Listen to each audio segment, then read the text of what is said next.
Le jour même du retour de Gu Yishen au pays, il a osé faire une chose incroyablement audacieuse devant tous les invités. Il s'est penché pour embrasser la trace de vin au coin des lèvres de Liu Ruyan. Tout le monde a retenu son souffle, attendant de voir comment moi, le mari profiteur et soumis, j'allais péter un câble. Mais je suis resté concentré sur le couteau en argent dans ma main, découpant le steak dans mon assiette en cubes parfaits, sans même froncer un sourcil. Il se moquait de ma faiblesse, mais personne ne savait que dans ma tête, un compte à rebours était lancé. Plus que 3 jours, et le délai de blocage pour le contrôle du conglomérat pesant des milliards allait officiellement prendre fin. À ce moment-là, je leur ferai comprendre ce qu'est la différence abyssale entre le ciel et la boue. Le premier coup de poignard que Gu Yishen m'a planté à son retour, c'était justement lors de la fête de notre 3e anniversaire de mariage. Il portait un costume sur mesure d'un blanc immaculé particulièrement tape, à l'œil sous les lumières, et sa main s'est posée sans aucune gêne sur la taille de ma femme. Ruyan, tu as tellement souffert ces 3 dernières années.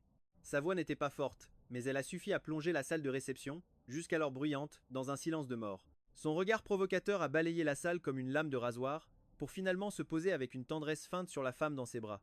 Liu Ruyan ne l'a pas repoussé. La présidente de la famille Liu, d'habitude si réputée pour sa fermeté, avait maintenant les yeux légèrement rougis, laissant les doigts de Gu Yishen se glisser dans ses cheveux. Quand il s'est penché pour embrasser le coin de ses lèvres, elle était aussi docile qu'un chaton. Toute la salle était en émoi, et les regards mêlés de pitié, de moquerie et de soupirs étaient comme des milliers d'aiguilles qui me transperçaient. Je suis resté imperturbable à la table d'honneur, en train de décortiquer une crevette. Mes gestes étaient précis et calmes, comme si la scène qui se jouait devant moi n'était qu'un film à l'eau de rose bas de gamme, qui ne me concernait absolument pas. Ha Kwong, t'es encore un homme ou quoi? Une raillerie pleine de mépris est venue de la table voisine. On te marche littéralement dessus, et tu arrives encore à avaler ta salive? J'ai essuyé mes doigts, levé lentement la tête, et mon regard a transpercé la foule pour croiser en plein vol les yeux dominateurs de Gu Yishen. Le coin de ses lèvres s'est retroussé en un sourire de vainqueur. Le bras qui enlaçait Liu Ruyan s'est délibérément resserré un peu plus. J'ai levé mon verre de vin vers lui de loin, l'air complètement détaché. Le jeune maître Gu vient de rentrer, son enthousiasme est un peu débordant. Je comprends. Sur ce, j'ai vidé mon verre d'un trait. J'ai baissé la tête pour répondre à un email sur mon téléphone, où un graphique en chandelier complexe fluctuait sauvagement. Le compte à rebours, à noter l'heure de la chasse, se rapprochait de 0 seconde après seconde. Personne ne savait que mon mariage avec Liu Ruyan était en réalité une énorme partie de poker.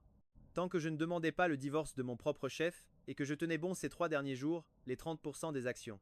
Principal mentionné dans le testament du patriarche de la famille Liu, pour la simple raison que le mariage aurait duré 3 ans sans que je commette de faute, serait automatiquement transféré à mon nom. Entre le pouvoir et la beauté, un homme mûr ne s'intéresse qu'au bilan comptable. Gu Yishen s'est assis sans la moindre gêne sur le siège passager de la voiture de Liu Ruyan. La vitre s'est lentement abaissée, révélant le visage impatient de Liu Ruyan. D'une voix glaciale, elle a lâché. Yishen vient de rentrer. Il n'a pas de logement. Il va rester chez nous pour une nuit. Débrouille-toi pour rentrer en taxi. Je suis resté sur le bord de la route, regardant la Maybach qui m'appartenait démarrer en trombe, me laissant un nuage de gaz d'échappement en plein visage. Je n'étais pas en colère, j'ai même souri. Rester pour une nuit. J'ai bien peur que cette nuit ne soit très, très longue. Ce n'est qu'à l'aube du lendemain que je suis rentré à la maison. Dans l'entrée traînait une paire de chaussures en cuir pour homme et un blazer gris qui n'était pas à moi. L'air était imprégné d'une odeur écœurante de vomi, vestige de la beuverie de la nuit passée. Dans la salle à manger, Liu Ruyan mangeait du porridge. Gu Yishen, vêtu de mon peignoir en soie, était assis à la place du maître de maison, tripotant mon objet préféré, ma tasse à café en édition limitée. En me voyant entrer, Gu Yishen a haussé les sourcils de manière exagérée, d'un ton goguenard. Oh, monsieur le PDG est rentré? Navré, vraiment. Hier soir, Ruyan et moi avons discuté un peu trop tard. Je t'ai emprunté ton peignoir, ça ne te dérange pas, j'espère? Il a volontairement insisté sur les mots discuter un peu trop tard, le regard plein de provocation. Liu Ruyan a levé les yeux pour me lancer un regard aussi froid que la glace, comme si ce n'était pas elle qui avait abandonné son mari sur le bord de la route la veille. Et ce n'était pas elle, n'est-ce pas? Ha Kwang va préparer une soupe anti-gueule de bois pour Yishen. Son estomac est fragile, un ton si désinvolte qu'il en devenait ridicule, comme si elle donnait un ordre à un domestique. J'ai fini de changer de chaussures, j'ai jeté ma mallette sur l'étagère, j'ai pris une bouteille d'eau glacée dans le frigo et j'ai bu une longue gorgée pour calmer la rage qui montait en moi. Il y a des employés de maison, je ne suis pas le serviteur de qui que ce soit. Liu Ruyan a froncé les sourcils et a violemment posé sa cuillère dans le bol. Ha Kwang, c'est quoi cette attitude? Yishen est notre invité, et c'est aussi un futur partenaire de l'entreprise. Tu ne peux pas faire preuve d'un peu de générosité? Arrête de tirer cette tête d'enterrement toute la journée. C'est insupportable à voir. À côté, Gu Yishen a fait semblant de la calmer. Allons Ruyan, ne te fâche pas, c'est normal que Ha Kwang soit un peu contrarié. Après tout, qui serait content de voir sa femme avec son premier amour, Pas vrai, mon cher Kwong? Tout en parlant, il a sorti son téléphone et a affiché une photo juste sous mon nez. Mais, mon cher Kwong, tu devrais vraiment te remettre en question. Tu vois, c'est seulement à mes côtés que Ruyan peut sourire aussi joyeusement. La photo, c'est eux deux dans notre chambre la nuit dernière. Le décor principal, c'est notre lit conjugal. Liu Ruyan, le visage écarlate, est blotti dans les bras de Gu Yishen, vêtu d'une simple serviette de bain. Ce n'est plus une simple insinuation, c'est l'aveu d'un adultère en toutes lettres. En voyant cette photo sous mes yeux, le dernier brin de sentiment que j'avais pour ce mariage s'est complètement évaporé. J'ai sorti mon téléphone et j'ai pris une capture d'écran. Qu'est-ce que tu fais? A demandé Gu Yishen, déconcerté. De bons souvenirs. J'ai pris la photo pour la postérité. J'ai rangé mon téléphone, et en voyant le teint blafard de Liu Ruyan, j'ai souri sereinement. Si Monsieur Gu est en mauvaise santé, il devrait mieux se soigner. Avoir trop de parasites sur le dos, ça peut vite vous épuiser. Xiaqiang, ferme-la. Liu Ruyan s'est levée d'un bond, et en tremblant, elle a pointé la porte du doigt. Dégage d'ici tout de suite. J'ai tourné les talons sans un mot. Justement, au bureau, une pièce de théâtre intéressante était sur le point de commencer. En arrivant à l'entreprise, mon assistante Lin Xiaoxiao m'a immédiatement accueilli. Cette fille, une étudiante brillante issue d'une grande école, me suit depuis 2 ans. Elle est la seule lame affûtée que je contrôle au sein de l'empire commercial de la famille Liu. Président Xia, votre café. Son regard ne pouvait cacher une inquiétude extrême. Ce matin, le groupe de discussion interne de l'entreprise était en ébullition. Il raconte que je suis tellement cocu que ça pourrait devenir une prairie, et que je suis sur le point de me faire virer, n'est-ce pas? J'ai pris la tasse de café, l'air parfaitement calme. Lin Xiaoxiao s'est mordu la lèvre, indigné. Ce Gu Yishen va trop loin. Il n'a même pas encore pris officiellement ses fonctions qu'il se présente déjà comme le petit ami de la présidente. Tout à l'heure, au service des ressources humaines. Il a pointé du doigt et renvoyé plusieurs anciens employés qui ne lui revenaient pas. J'ai eu un sourire glacial. À peine arrivé, et il met déjà la main sur le personnel. Liu Ruyan est vraiment décidé à mettre ce parasite sur le trône. Qu'il s'agite autant qu'il veut. J'ai poussé la porte de mon bureau. Plus haut on saute, plus dure est la chute. Président Xia. Lin Xiaoxiao a baissé la voix. J'ai appris que la présidente Liu a l'intention de proposer, lors de la réunion du conseil, que Gu Yishen prenne le poste de directeur de la stratégie. De plus, elle compte lancer le projet Lanshen. Je me suis arrêté un instant. Lanshen est un gouffre sans fond. Liu Ruyan avait toujours hésité jusqu'à présent. Gu Yishen vient à peine de rentrer et elle veut déjà le lancer. On dirait bien qu'il est pressé de prendre l'argent de l'entreprise pour rembourser les dettes que Gu Yishen a accumulées à l'étranger. Un peu en retard. Je me suis assis et j'ai allumé mon ordinateur. Xiao, est-ce que tout ce que je t'ai demandé de préparer est prêt? Lin Xiao s'est redressé, une lueur d'excitation dans les yeux. Tout est prêt. Il suffit d'un ordre du président. Je n'étais pas pressé. J'ai regardé les chiffres qui dansaient sur l'écran. Mes doigts tapotaient légèrement sur le bureau, créant un rythme régulier. Laissons les balles fuser encore un peu. Soudain, la porte du bureau a été violemment ouverte d'un coup de pied. Gu Yishen est entré d'un air arrogant, suivi par Liu Ruyan, le visage glacial. Xiaqiang, fais tes cartons. Gu Yishen a balayé la pièce du regard, comme un lion inspectant son nouveau territoire. Ruyan l'a dit, à partir d'aujourd'hui, ce bureau est à moi. Toi, tu descends au service général, il leur manque justement un coursier là-bas. Je me suis adossé à mon fauteuil, observant en silence ce couple d'inconscients. Présidente Liu, est-ce une décision de l'entreprise ou votre décision personnelle? Liu Ruyan a évité mon regard, la voix raide. Yishen est bien plus talentueux, et il a un large réseau. Le fait qu'il occupe ce poste apportera de plus grands bénéfices à l'entreprise. Xiaqiang, tes compétences sont médiocres, alors ne reste pas à occuper une place pour rien. Il vaut mieux la céder. Des compétences médiocres? Ces 3 dernières années, le groupe Liu a été ramené à la vie. Quelle décision importante n'a pas été prise par moi, après des nuits blanches passées dans ce bureau à tout finaliser? À part jouer les potiches et signer des documents, qu'a-t-elle fait d'autre? Pour son premier amour, elle n'hésite pas à me trahir sans le moindre remords. Et si je refuse de céder ma place? Gu Yishen a eu un ricanement. Il a posé ses 2 mains sur le bureau, se penchant vers moi, et a murmuré. Xiaqiang, ne me force pas à être désagréable. Tu n'es rien de plus qu'un chien que la famille Liu a élevé. Quand Ruyan te dit de mordre quelqu'un, tu dois mordre. Quand elle te dit de dégager, tu dois dégager. Sur ce, il a levé la main pour me gifler, une expression d'humiliation pure sur le visage. Un claque sonore a retenti dans tout le bureau. Gu Yishen, se tenant le visage, a reculé en chancelant avant de s'effondrer sur le canapé. Ce n'est pas lui qui m'a giflé, c'est moi qui lui ai envoyé une baffe monumentale, une baffe où j'ai mis toute ma force. La commissure des lèvres de Gu Yishen s'est immédiatement mise à saigner. Toi, tu as osé me frapper? A-t-il hurlé, les yeux exorbités. Liu Ruyan, stupéfaite et horrifiée, s'est précipitée pour l'aider avant de se tourner vers moi et de me hurler dessus comme une folle. Xiaqiang, tu es devenu fou? Comment oses-tu frapper Yishen? Tu sais que je peux te faire partir d'ici les mains vides, maintenant? J'ai sorti un mouchoir en papier pour m'essuyer les doigts, le regard aussi froid qu'une lame. Liu Ruyan, tu ferais mieux de bien comprendre la situation actuelle. J'ai avancé vers elle pas à pas, mon aura oppressante la faisant reculer instinctivement. Me faire partir les mains vides? Parfait. J'ai sorti un dossier du tiroir et je l'ai jeté violemment sur la table. Mais avant ça, ne devrais-tu pas m'expliquer pourquoi les 200 millions de fonds de roulement à ton nom ont soudainement été transférés hier soir sur le compte offshore de Guishen? Le visage de Liu Ruyan est devenu blanc comme un linge, ses pupilles se sont contractées violemment. Comment est-ce que tu peux savoir ça? J'ai regardé les deux individus dont le visage venait de se décomposer et j'ai dit lentement. Je ne suis pas seulement au courant de ça, je sais aussi que Gu Yishen a une énorme dette auprès d'usuriers à l'étranger. Ce type attend l'argent de sauvetage du groupe Liu pour combler ce trou. Liu Ruyan, tu utilises mon argent pour entretenir un gigolo? Tu m'as demandé la permission? L'atmosphère dans le bureau devint glaciale. Gu Yishen ne se souciait plus de sa joue douloureuse, son regard était paniqué et fuyant. Liu Ruyan a fixé le relevé bancaire estampillé de rouge. Ha Kwang, tu me fais surveiller. Elle prit une profonde inspiration, essayant de masquer son trouble par la colère. Je suis la présidente de cette entreprise, mobiliser des fonds est mon droit. L'entreprise de Yishen ne fait que traverser une mauvaise passe. Considérez cet argent comme un prêt que je lui accorde.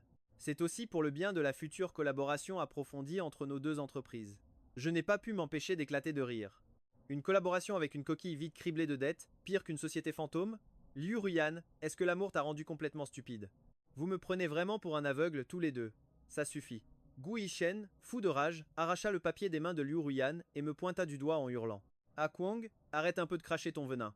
Mon projet AWC est sur le point d'être lancé. Cette petite somme, pour moi, ce n'est qu'une goutte d'eau dans l'océan. Ruyan a confiance en moi, c'est pour ça qu'elle a investi. Quant à toi, espèce de parasite qui profite des femmes pour grimper les échelons, qu'est-ce que tu connais à la finance, qu'est-ce que tu connais à l'investissement? Il s'est tourné vers Liu Ruyan, affichant une mine de victime outrée. Ruyan, s'il n'a pas confiance, je n'ai plus besoin de cet argent. Je préfère laisser mon entreprise faire faillite plutôt que de te voir humilié par ce genre d'individu. Allons-nous-en. Ah, la tactique du reculer pour mieux sauter? Bien joué. La culpabilité dans les yeux de Liu Ruyan a immédiatement submergé sa raison. Elle a serré la main de Gu Yishen, puis s'est retournée pour me foudroyer d'un regard furieux. Ha Kwang, tu me déçois énormément. Yishen se bat pour ses rêves, alors que toi, tu ne sais que rester là à compter tes sous. L'argent, je l'ai déjà transféré, on ne peut pas le récupérer. Et je te préviens, ce n'est que le début. Elle releva fièrement la tête, retrouvant son attitude de reine habituelle. Puisque les choses en sont arrivées là, je n'ai plus besoin de me cacher. Lors de l'assemblée des actionnaires la semaine prochaine, je proposerai officiellement ta destitution du poste de vice-président et le transfert de tous tes pouvoirs à Yishen. Quant à notre mariage. Elle sortit de son sac un accord de divorce et me le jeta à la figure. Signe. En souvenir de notre mariage, je te donnerai 1 million d'euros en compensation. Prends l'argent et fiche le camp de la famille Liu. Disparais de ma vue, immédiatement. Les papiers se sont éparpillés par terre, les lettres noires sur le papier blanc semblaient me narguer. 1 million? Elle me prend pour un mendiant ou quoi? En regardant les papiers au sol, je me sentis étrangement soulagé. Cette femme était d'une bêtise incurable, elle venait de me tendre le bâton pour la battre. Détourner une somme aussi colossale des fonds de l'entreprise est un crime grave. Elle ignorait tout du testament du vieux maître Liu, qui contenait une clause additionnelle fatale. Si Liu Ruyan commet une faute grave pendant la durée du mariage, portant préjudice aux intérêts de l'entreprise, ou si elle demande unilatéralement le divorce, alors la totalité de ses actions et de ses droits de vote seront transférés sans condition à son conjoint. Moi, à Kung, j'ai enduré en silence pendant 3 ans, attendant précisément qu'elle commette une erreur, qu'elle demande le divorce elle-même. Et maintenant, non seulement tu as commis une erreur, mais tu l'as fait de manière magistrale. Je me suis baissé pour ramasser l'accord, et en voyant le nom de Liu Ruyan déjà signé, un lent sourire s'est dessiné sur mes lèvres. Bien, très bien. J'ai regardé le couple arrogant en face de moi avec un air de pitié. Liu Ruyan, tu l'as bien cherché.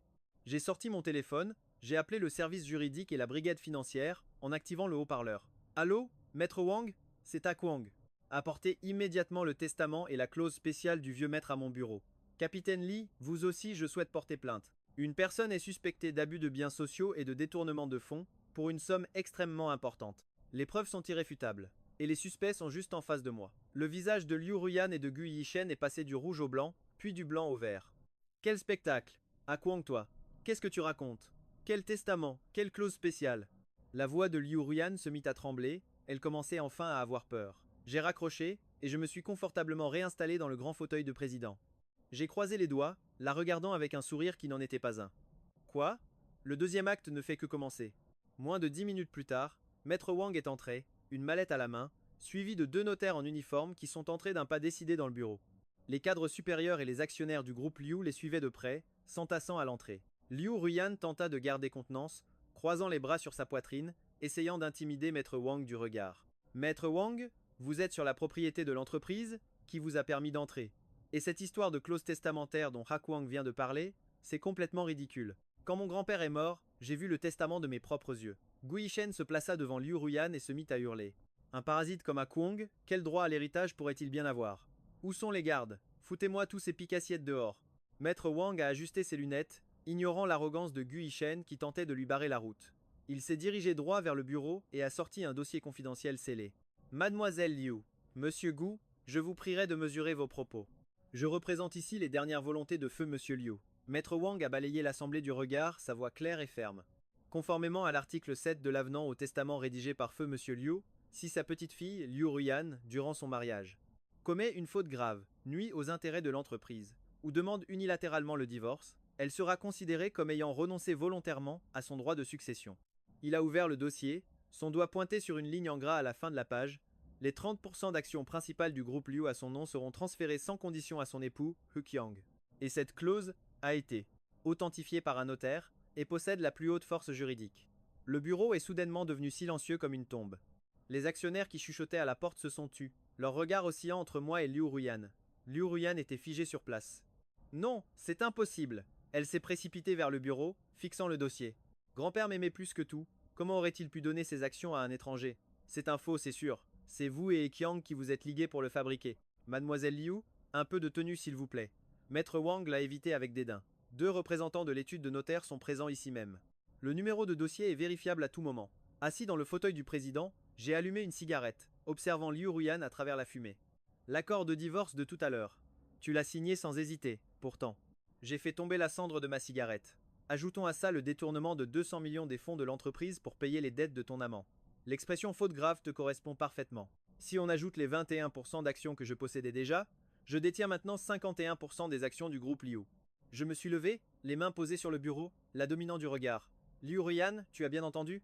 À partir de cet instant, c'est moi qui ai le contrôle absolu du groupe Liu. Je ne te crois pas. Je ne te crois pas. Liu Ruyan s'est jeté sur le dossier pour le déchirer. Je dois le détruire. Sans ce papier, tu n'es absolument rien. Maîtrisez-la. D'un geste de la main, les gardes qui attendaient à la porte ont fait irruption, lui ont bloqué les bras et l'ont forcé à s'asseoir sur le canapé. Lâchez-moi. Je suis la présidente. Comment osez-vous me toucher, bande de chiens de garde? Je vous ferai tous virer. Liu Ruyan, les cheveux en bataille, hurlait en se débattant. Présidente, j'ai ricané, mon regard balayant les cadres supérieurs à la porte. Puisque tout le monde est là, je vais annoncer ma première décision. À compter de maintenant, Liu Ruyan est démise de ses fonctions de présidente du groupe Liu. Tous les comptes de l'entreprise à son nom sont gelés pour un audit interne. La foule s'est immédiatement mise à murmurer. He Qiang, espèce de charognard ingrat. Un cri a retenti. Un homme d'âge moyen au visage joufflu a bousculé la foule pour entrer. C'était le deuxième oncle de Liu Ruyan, Liu Jianguo, le plus grand fauteur de troubles du conseil d'administration. Il était suivi par plusieurs membres de la famille Liu, l'air furieux. Deuxième oncle, sauve-moi! Liu Ruyan pleurait et se débattait. He Qiang veut voler toute la fortune de notre famille Liu, et en plus il veut me chasser. Liu Jianguo s'est précipité et a frappé la table. Toi, le soi-disant pour qui tu te prends, hein? Ne crois pas que tu peux faire la loi chez les Liu avec tes bouts de papier. Il m'a pointé du doigt. C'est l'entreprise de la famille Liu. Elle porte le nom Liu.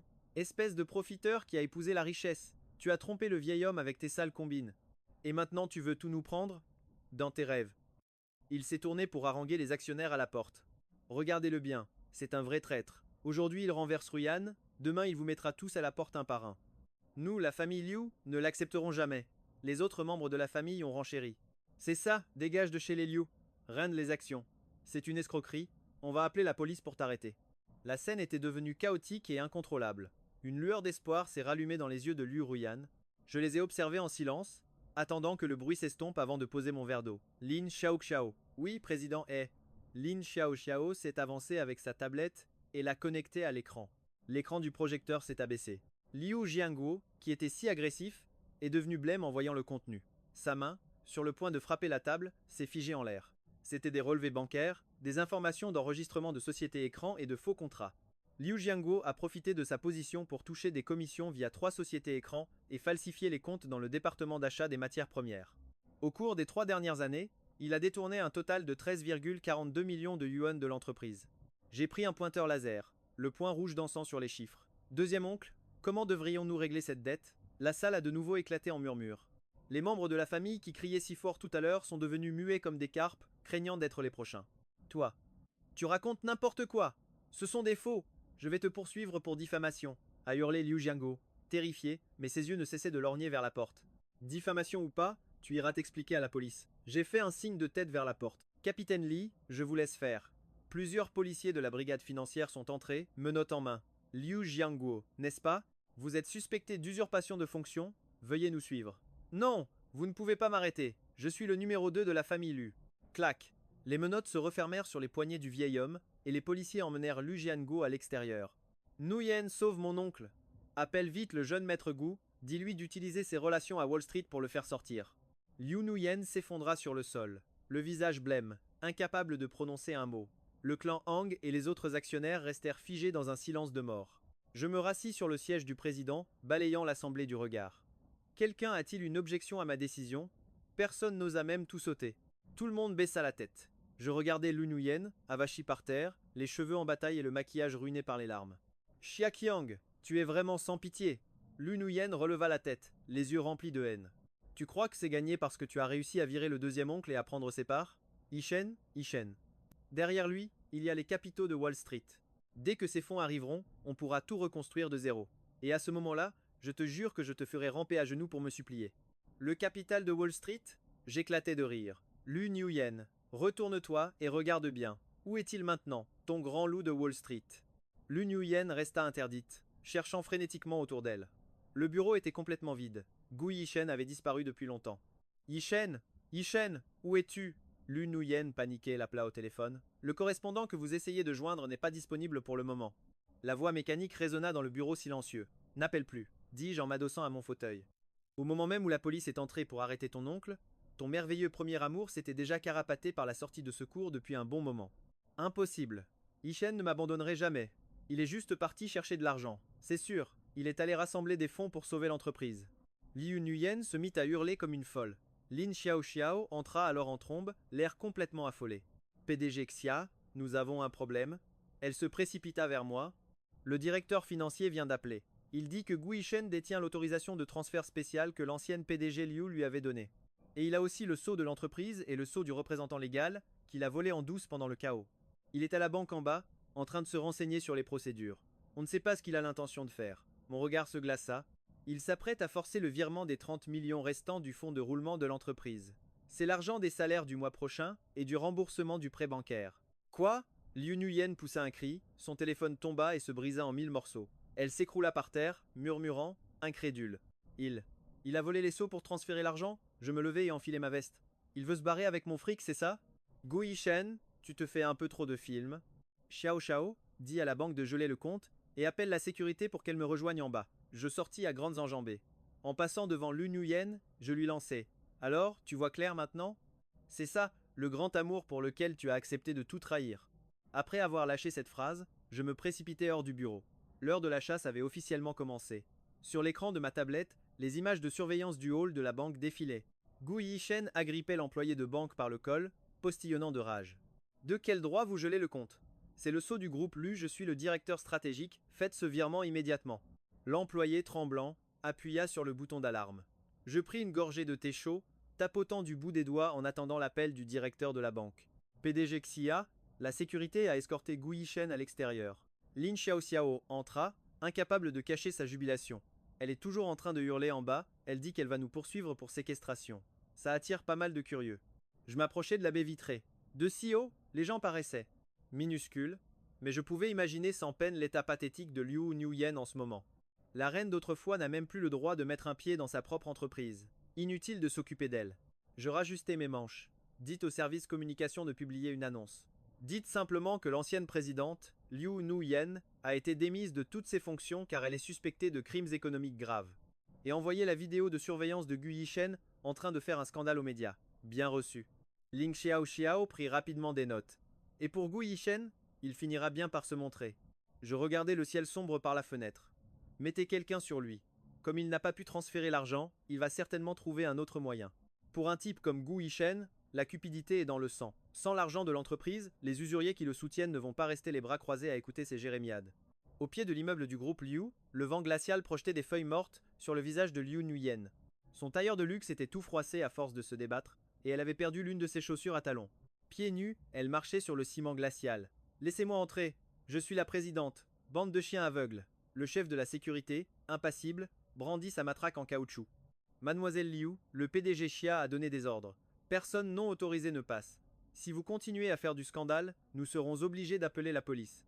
Xia Qiang, encore et toujours Xia Qiang. Lu Nuyen tremblait de rage. Elle sortit son téléphone et composa en tremblant le numéro qu'elle connaissait par cœur. Yishen, Yishen, où es-tu? Viens vite me chercher, il faut qu'on contre-attaque modèle. J'ai encore les 4 seaux que grand-père a laissés. On a encore une chance. Désolé, l'abonné que vous essayez de joindre est actuellement occupé. Elle raccroche, réessaie.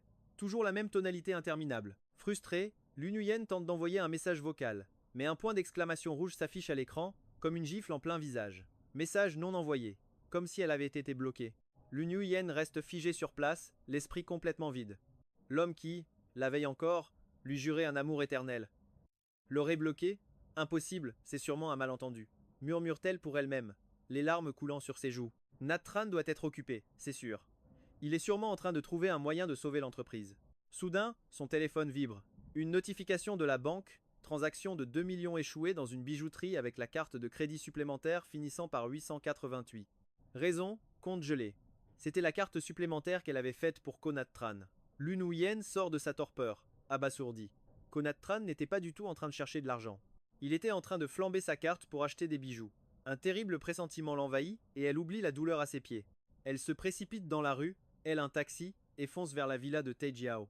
Arrivée à la villa de la famille Lu, à Teijiao. Pendant ce temps, Konat Tran, en sueur, frappe violemment le coffre-fort de la chambre avec un pied de biche. Putain, putain, ce salaud de Hakwang et cette salope de Lu Nuyen. Le virement bancaire a échoué, la carte de crédit est gelée, et les appels des usuriers pour réclamer leur fric n'arrêtent pas. S'ils ne rassemblent pas 50 millions ce soir, ces types vont le découper en morceaux pour nourrir les chiens, c'est certain. Clac, la porte du coffre s'ouvre.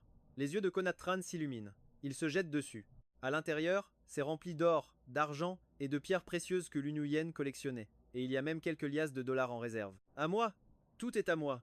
Il arrache une taie d'oreiller et commence à la remplir frénétiquement de diamants et de jade. Après avoir raflé tous les bijoux, il fouille les tiroirs, cherchant le titre de propriété et les clés de la voiture. Son regard tombe sur la table de chevet, où se trouve une photo de lui et Lu Nuyen. Sur la photo, Lu Nuyen a un sourire très doux. Konat Tran ricane, attrape un stylo, arrache une note adhésive et appuie si fort sur la pointe qu'il déchire presque le papier. Une fois sa note écrite, il la plaque violemment sur la photo, puis s'empare de la lourde taie d'oreiller et se précipite hors de la villa. Ma Maybach, qui était garée dans la cour, rugit. Konat Tran appuie sur l'accélérateur, défonce le portail en fer forgé et disparaît. Une demi-heure plus tard, un taxi freine brusquement devant la villa. Lu Nuyen en sort en titubant et se précipite dans la cour. Le grand portail est grand ouvert. La serrure en fer est déformée, et l'herbe de la pelouse porte encore les traces de pneus qui ont tout écrasé. Nat Tran. Elle pousse la porte entr'ouverte. L'intérieur de la maison est un chaos total. Un vase antique est brisé en 1000 morceaux sur le sol, l'armoire a été retournée, les tiroirs sont grands ouverts. Un frisson glacial lui parcourt l'échine.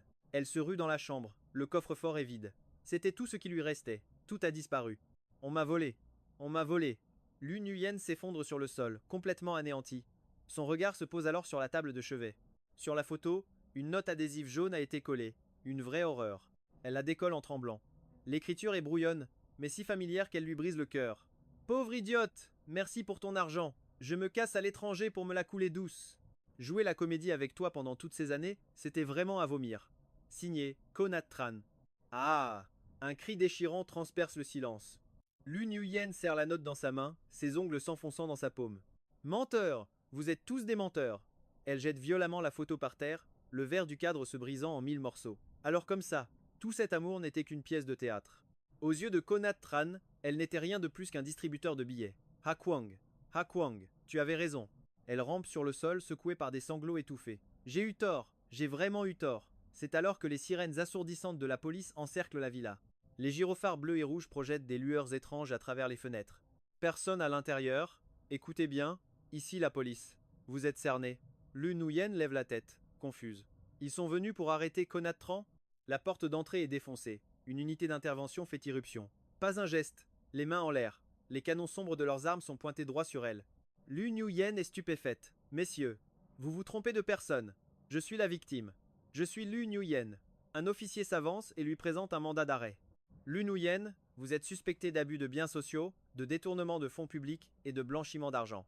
Nous allons maintenant procéder à votre interpellation, conformément à la loi. Du blanchiment d'argent? Je n'ai rien fait. C'est Konat Tran.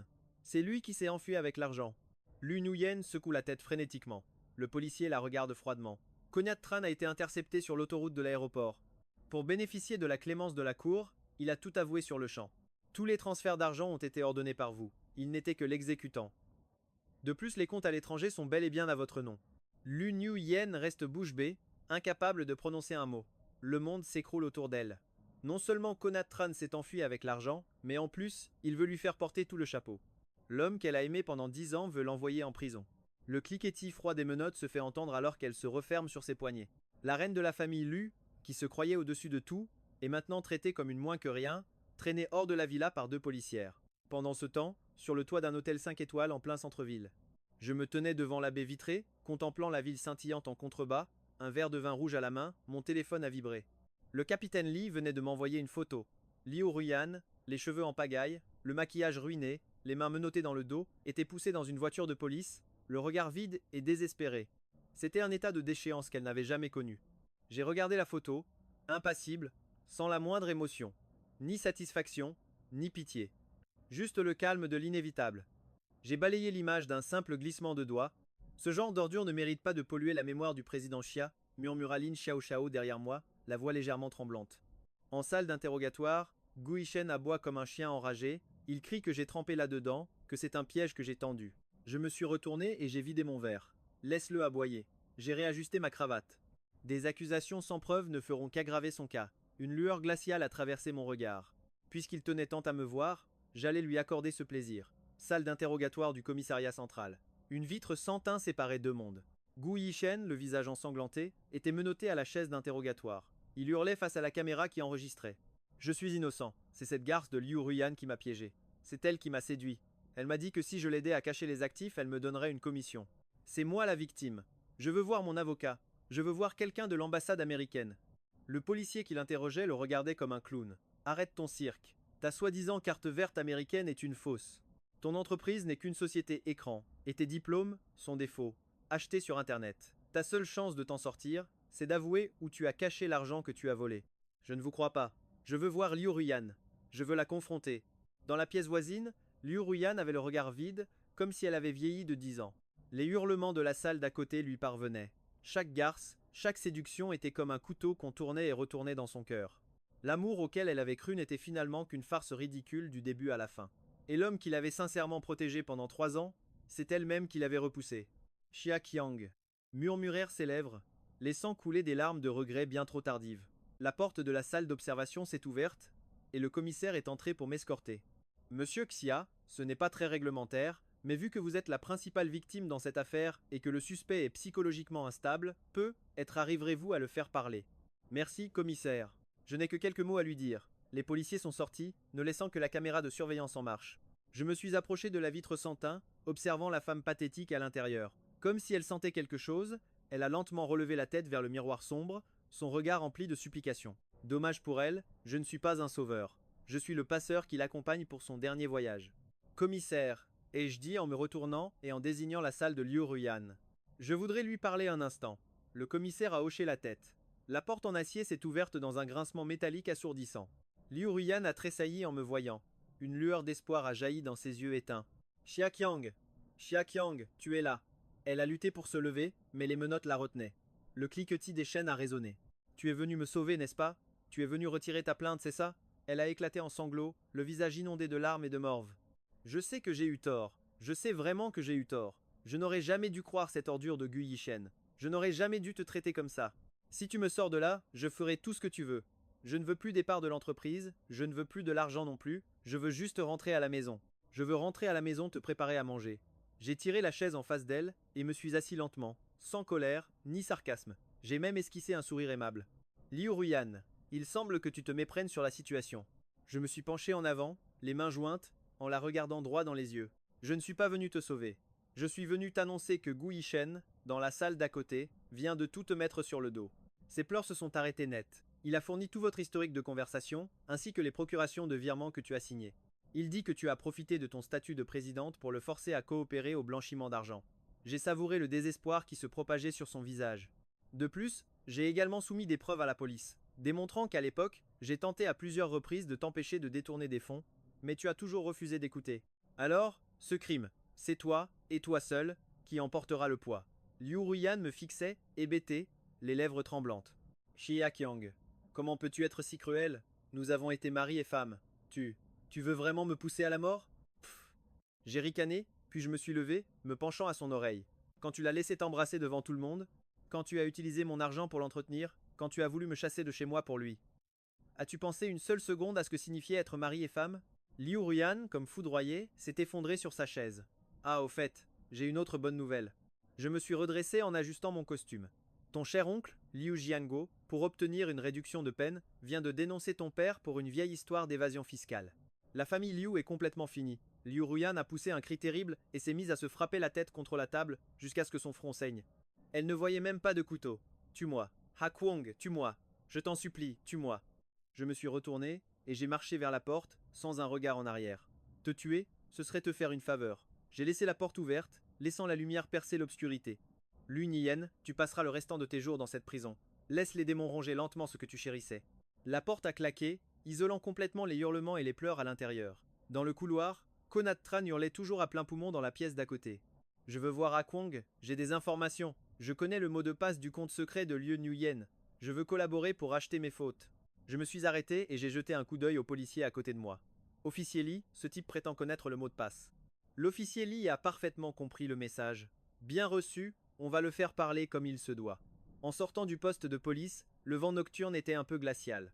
Lam Tieu avait déjà garé la voiture sur le bord de la route et a immédiatement ouvert la portière. Président Ha, où allons-nous? Je me suis assis sur le siège arrière, fermant les yeux de fatigue. Cette bataille a duré bien trop longtemps, et pourtant, ce n'est que le début. Le groupe Lutti est maintenant entre mes mains, mais c'est un énorme chaos qu'il reste à démêler. Et de plus, ces soi-disant capitalistes de W Street qui soutiennent Konat Tran semblent avoir une origine bien plus complexe. Tout à l'heure, devant la salle d'interrogatoire, j'ai cru entendre un nom. AXA, une célèbre organisation de blanchiment d'argent en Asie du Sud-Est. Konat Tran n'était finalement qu'un de leurs larbins. Maintenant que le chien est à terre, son maître va-t-il enfin sortir de l'ombre pour mordre? J'ai ouvert les yeux, un éclair glacial brillant dans mon regard. Cette nuit, je vais passer une nuit blanche à vérifier tous les comptes une fois de plus. Je veux que le groupe Lutti soit absolument irréprochable. La voiture s'est fondue dans la nuit. As-tu déjà réfléchi à la façon dont tu allais mourir? Cette question devrait plutôt être posée à celui qui se cache dans l'ombre, celui qu'on appelle Akigza. Si tu as osé mettre les pieds sur mon territoire, alors prépare-toi à te faire arracher les griffes. La lumière blafarde et aveuglante des néons de la salle d'interrogatoire. Le bourdonnement du courant électrique résonnait. J'étais assis à un bout de la table en métal, mes doigts tapotant la surface en rythme. La porte en fer s'est ouverte dans un cliquetis de chaîne. Liu Nuyen a été amenée par deux policières. En quelques heures à peine, la reine de la famille Liu, dont la beauté renversante dominait autrefois le monde des affaires, avait complètement disparu. Le tailleur de marque qu'elle portait était froissé comme un vieux papier. Ses longs cheveux ondulés, autrefois si soignés, étaient maintenant en bataille comme des herbes folles, sales et collant de crasse. Au moment où elle m'a vu, une lueur s'est rallumée dans ses yeux éteints. Akwang, Akwang. Sans se soucier de ses poignets rougis par les menottes serrées, elle s'est jetée contre les barreaux. Ses ongles grattant le treillis métallique dans un bruit à glacer le sang. Je savais que tu viendrais. Tu es venu retirer ta plainte, n'est-ce pas? Tu es venu me sauver, c'est ça? Elle a collé son visage contre les barreaux froids, le visage inondé de larmes et de morve, ayant perdu toute dignité. Je sais que j'ai eu tort, vraiment. Je n'aurais jamais dû écouter les mensonges de ce salaud. On peut rentrer à la maison, s'il te plaît? Si tu retires ta plainte, je te transfère immédiatement toutes mes actions. Après ça, je ferai tout ce que tu me diras. Je l'ai regardée en silence, attendant qu'elle s'enraie la voix avant de sortir de ma mallette une épaisse liasse de documents bleus que j'ai posée doucement sur la table en métal poli. Regarde, Lu Niyen était abasourdie. D'une main tremblante, elle a tourné la première page. Qu'est-ce que? Elle a eu un mouvement de recul. Le plan de relance sur 5 ans du groupe Liuti. Je me suis adossé à ma chaise, d'un ton parfaitement calme. C'est le fruit d'innombrables nuits blanches que j'ai passées à travailler, ces 3 dernières années. Tu as toujours cru que les bénéfices et les dividendes de l'entreprise venaient de ton intuition géniale pour les affaires, ou peu, être des directives à distance de Konat Tran depuis l'étranger, n'est-ce pas? J'ai pointé le dossier du doigt. Va à la page 12. Liu Nuyen a tourné la page machinalement. Ce nouveau système de chaîne logistique énergétique. J'ai personnellement passé une semaine entière au port à faire des relevés. Et c'est par une nuit de tempête il y a 2 ans que j'ai finalement conclu l'affaire. Et toi, que faisais-tu ce jour-là? Tu étais occupé à fêter ton anniversaire avec Konat Tran à l'étranger. Tu n'as même pas daigné répondre à mes appels. Passe à la page 35. Le contrat pour l'acquisition de l'équipement médical. J'ai dû boire au point d'avoir une hémorragie de l'estomac pour l'obtenir. Et toi, que faisais-tu à ce moment-là? Tu étais occupé à choisir des cadeaux pour Konat Tran, et tu payais avec ma carte de crédit secondaire. Les mains de Liu Nuyen tremblaient violemment, ses larmes tombaient en cascade, faisant baver l'encre sur le papier. Chaque page, chaque ligne, chaque prévision de marché précise était comme une gifle monumentale en plein visage. Elle qui s'était toujours prise pour la reine, et moi pour la simple liane qui dépendait d'elle. Ce n'est que maintenant qu'elle comprenait qu'en m'enlevant moi, sa colonne vertébrale, elle n'était plus qu'une flaque de boue. Arrête de parler. Je t'en supplie, arrête. Lu Niyen a refermé le dossier et s'est effondré en sanglots, le visage dans les mains. Je sais que je t'ai fait du mal. Je te demande pardon, Ah Kwong. Au nom de nos 3 années de mariage, au nom du foyer que je t'ai offert autrefois. Sors-moi de là, je ne veux pas aller en prison. Un foyer? J'ai savouré ce mot, puis j'ai éclaté de rire. Mon rire a résonné dans la salle d'interrogatoire silencieuse, un rire d'une froideur à vous glacer les os. Liu Niyen, tu me prends vraiment pour un aveugle? Je me suis levé, je me suis approché des barreaux, et je l'ai regardé de haut. Il y a 3 mois, la nuit où Konat Tran est rentré au pays, tu m'as dit que tu devais faire des heures supplémentaires à l'entreprise, et que je devais aller dormir sans t'attendre. Lu Niyen a brusquement relevé la tête, le visage livide, vidé de son sang. Ce jour-là, j'avais acheté un gâteau. Je voulais fêter les 10 ans de notre rencontre avec toi. Je ne suis pas aveugle, j'étais assis dans la voiture, juste en bas. Je t'ai vu ramener Gu Yishen à la maison, j'ai vu la lumière de votre chambre s'allumer, j'ai vu son ombre sur les rideaux. Ma voix était très douce, mais elle a frappé son cœur comme une pierre. À cet instant, Ah Kwong est mort. Celui qui est assis en face de toi n'est plus qu'un créancier venu réclamer sa dette. Non, ce n'est pas vrai, nous n'avons rien fait cette nuit-là. C'est vrai, Lu Ruyan expliquait frénétiquement, s'accrochant à sa dernière lueur d'espoir. On a juste parlé. Vraiment, on n'a fait que parler. Parler. Je sors un objet noir et le pose sur la table. Pour se protéger, Gu Yishen a donné ça à la police. Je la regarde avec un air plein de pitié. Pour prouver que tu l'as forcé à blanchir de l'argent, pour prouver que tu l'as séduit et ensorcelé. Il a remis tous vos messages d'amour, échangés ces derniers mois. Même les vidéos de vous deux à l'hôtel, dans la voiture, et même au bureau. Il les a toutes utilisées comme preuve. Il a dit que tu étais le cerveau de l'opération, que tu étais une femme avide et insatiable, que tu l'avais appâté avec de l'argent. Lu Ruyan resta figé sur place, la bouche ouverte, émettant des sons étranges comme si quelqu'un l'étranglait. Pour Gu Yishen, elle avait trahi sa famille, détourné des fonds publics, n'hésitant pas à se jeter elle-même en prison. Et au final, aux yeux de cet homme, elle n'était qu'un jouet qu'il pouvait trahir à tout moment, un simple bouc émissaire. Tu m'as menti, murmurait-elle pour elle-même, son esprit complètement brisé. Voici une copie de la déposition que la police vient de recueillir. Je jette quelques feuilles de papier devant elle. Noir sur blanc, les mots les plus cruels de Gu Yishen y étaient inscrits. Lu Ruyan m'a séduit. Elle disait que son mari était un incapable, qu'il ne pouvait pas la satisfaire. C'est elle qui m'a forcé à prendre tout cet argent. Quand j'ai refusé, elle m'a menacé. C'est moi, la victime. Monsieur l'agent, je suis vraiment la victime. Lu Ruyan fixait ses lignes, les yeux injectés de sang. Soudain, elle poussa un cri déchirant. Folle de rage, elle se jeta sur les papiers, les déchira en 1000 morceaux, puis se mit à frapper violemment sa tête contre les barreaux. Gu Yishen, je vais te tuer! Je vais te tuer! 2 policières se précipitèrent et la maîtrisèrent fermement par les épaules. Tiens-toi tranquille, ne bouge plus. Lu Ruyan fut plaqué contre la table, son visage déformé par la pression, les larmes et la morve coulant abondamment. Elle lutta pour tourner la tête vers moi. Dans ses yeux, plus aucune supplication, seulement un désespoir et un regret infini. Ah Kwong, j'ai eu tort, j'ai vraiment eu tort. Sanglotait-elle, la voix brisée. Si je ne l'avais jamais rencontré. Si nous avions continué à vivre notre vie tranquillement. Est-ce que tout ça ne serait jamais arrivé? Je rajuste mon col et me dirige vers la porte. Dans ce monde, il n'y a pas de si. Au moment de saisir la poignée, je m'arrête, sans me retourner. L'action du groupe Liu a atteint son court plancher. Les créanciers assiègent l'entreprise. La procédure de liquidation judiciaire commencera demain. Lu Ruyan, veux-tu pourrir en prison ou passer le reste de ta vie à porter cette dette colossale? À toi de choisir. C'est mon dernier acte de pitié. Des hurlements de désespoir retentirent derrière moi. Je pousse la porte et sors. L'air du couloir sentait le désinfectant, mais il était bien plus respirable qu'à l'intérieur. Le capitaine Lee fumait près de la porte. En me voyant, il m'entend une. Elle a parlé. Son esprit est complètement brisé. Elle va tout avouer. Je prends la cigarette sans l'allumer. Merci, capitaine Lee. Suivez simplement la procédure. Le travail avance bien? Le capitaine Lee agita la main. Rien de spécial. Mais ce salaud de Gu Yishen est tenace. Il insiste sur le fait que quelqu'un d'autre tire les ficelles. Nous avons vérifié ses flux financiers à l'étranger, et c'est effectivement un peu complexe. Ça pourrait impliquer des organisations de blanchiment d'argent transnationales. Le regard du capitaine Lee devint perçant. Toi aussi? Tu es au courant? Juste une supposition. Je glisse la cigarette derrière mon oreille. Un minable comme Gu Yishen n'a pas les épaules pour ça. Pour blanchir des centaines de millions aussi facilement, il doit y avoir un gros poisson derrière lui. Nous allons enquêter à fond. Le capitaine Lee me tapota l'épaule. Fais attention à toi. Ces types sont des désespérés, quand ils sont acculés, ils sont capables de tout. Ne vous inquiétez pas, à Jiangsheng, ils ne pourront pas faire de vagues. Au revoir, capitaine Lee. En sortant du poste de police, le ciel s'était assombri, couvert de nuages noirs. Une grosse averse était sur le point de tomber. Lin Xiaoxiao avait déjà garé la voiture au pied des marches. En me voyant, elle ouvrit aussitôt la portière arrière. Monsieur A, on retourne à l'entreprise? Comment ça se passe? Je m'assois dans la voiture en me massant les tempes. Très mal. La voix de Lin Xiaoxiao était pleine d'inquiétude. Dès que la nouvelle de l'arrestation de Liu Ruyan est sortie, le cours de l'action du groupe Lu s'est effondré. Moins de 10 minutes après l'ouverture, il a atteint son cours plancher. La commission des valeurs mobilières a envoyé une demande d'explication, et la bourse a également émis un avertissement de risque. L'entreprise fait face à un risque de radiation obligatoire. La voiture s'engagea sur la route principale, et les gouttes de pluie commencèrent à marteler les vitres. Lin Xiaoxiao me regarda dans le rétroviseur, semblant hésiter à parler. Parler. Les créanciers de l'entreprise, y compris des représentants de plusieurs banquets, et même des gens de sociétés de prêts non réglementés. Ils sont tous en bas du bâtiment en ce moment. Ils disent que si un responsable ne se présente pas aujourd'hui, ils saccageront l'entreprise pour se rembourser. Des usuriers? Le bordel que Gu Yishen a laissé à l'entreprise est encore plus grand que ce que je pensais. J'ai ouvert les yeux, le regard parfaitement lucide. S'il voulait voir le responsable, alors très bien, qu'il le voie. Une demi-heure plus tard, la Maybach s'est arrêtée au pied de l'immeuble du groupe Liu. Le hall de l'immeuble était un véritable chaos, des dizaines de personnes bloquaient l'entrée.